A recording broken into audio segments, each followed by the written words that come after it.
every week is fashion week for me.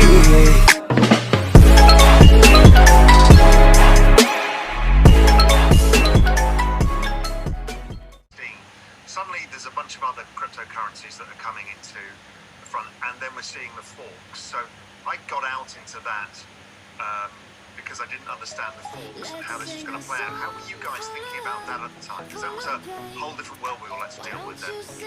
16 and 17 was an interesting bull market, but a lot of it was sort of driven, I think, by Asian realty. Memories like this never end, no, they don't fade away. So when I'm gone, oh, when I'm gone, I'll be right there, close to the sun. Keep holding on, and I'll be right there, close to the sun, close to the sun.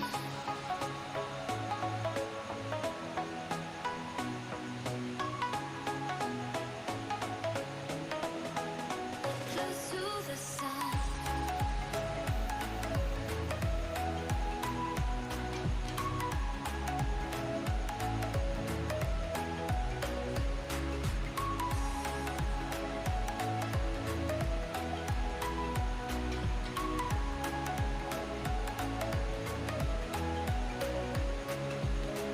Here's to the ones who let shine through the rain, the ones who stood for something more, who won't forget your name.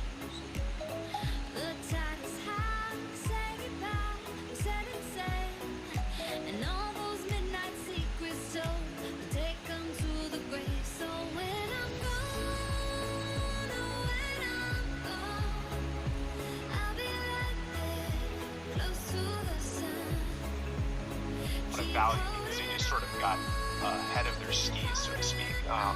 They all of a sudden were on top of, 95% of Bitcoin volume, trading volume, and billions of dollars of value, and it was just sort of two people in Tokyo, and there was no licensing or any kind of real infrastructure behind it. Anyway, we bought a lot of our first Bitcoin on Mt. Gox, and that was a scary proposition.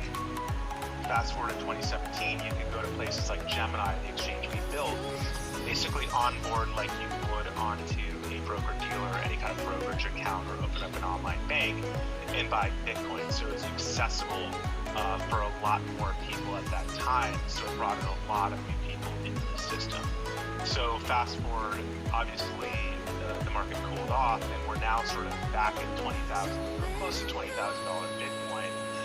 It's a much different story with much different facts. One of the biggest facts has been the growing deficit in fiat regimes across the globe, not just in the U.S. The U.S. is actually, on a relative scale, Close to the sun, close to the sun.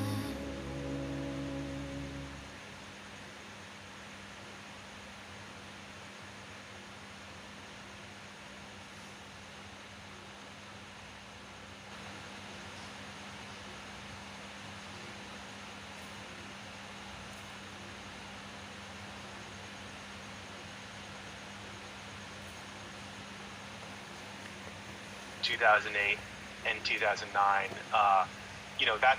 that basically ended in 2009 technically. The recovery was sort of, we were out of that cycle and on the way up. And so despite a tremendous sort of bull market, where we've had incredible gains in the stock market, not saying the underlying economy and businesses or wages, but the actual stock market, and yet we're spending more than we make, and we're printing money to basically finance some portion of government operations. Add a pandemic on top of that, and people that are sort of dyed-in-the-wool Wall Street veterans and people who understand how the value is eroding and the specter of inflation are saying, wait a second, this math is starting not. Trading, ask me a question here. Ask me questions here, people. Around people are turning towards Bitcoin. You've got Paul Tudor Jones, you've got Stan Druckenmiller, you have Michael Saylor of MicroStrategy, putting hundreds of millions of his publicly traded